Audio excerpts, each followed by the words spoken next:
Hey, Joe from Boulet's Garage. I want to share some thoughts with you about your air conditioning in your car. Hold on a minute.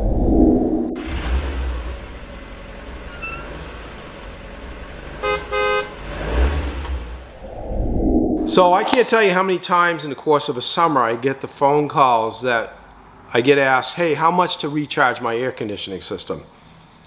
Well, there may be something else going on. It may be just a simple error on your part. If you've got an older vehicle, you got to understand that charging or recharging the system is not always going to fix the problem. It might temporarily, but if the system is low on refrigerant, it's because it has a leak. And that leak is only going to get worse. So last year you went out, you were happy, yeah, I got it evacuated, recharge is great, and it worked good for about a year. And now it's not working again. So you go to the same place and get that done again. They evacuate it, they recharge it, charge it $100 or whatever it is. The next day it's blowing warm air again. You're so mad because you just paid $100, but you didn't understand what was going on, okay? So let's say one of the components in your air conditioning system, the AC condenser, had a small leak in it. Well, now the leak is much larger.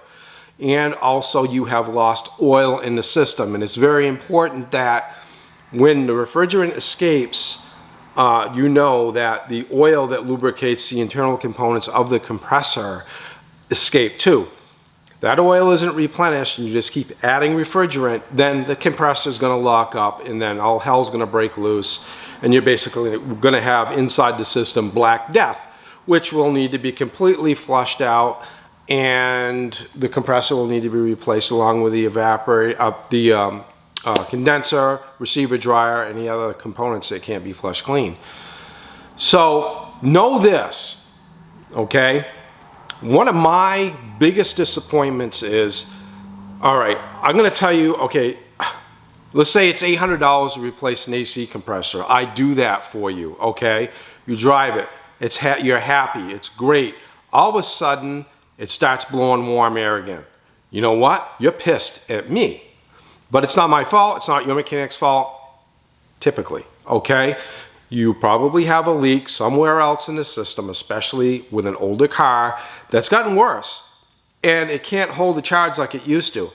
So the moral to the story is get the leak fixed. Have it identified and repaired. If you're not being if that's not being communicated to you effectively, then you're basically throwing your money, good money, at bad. Because you need to fix that leak so the refrigerant doesn't escape, the oil doesn't escape, and everybody will be happy. So I hope this has brought some light to it. Next time that you go in to have your AC fixed, say, I need it diagnosed. It has a leak, I need to know where the leak is, and I need it repaired. If you want to bend over a dollar to pick up a dime, or just put a band-aid on it, sweep it under the rug, whatever you call it, that is your fault. Until next time, like and subscribe. Hope this video has informed you to save a little bit of money. Have a good night.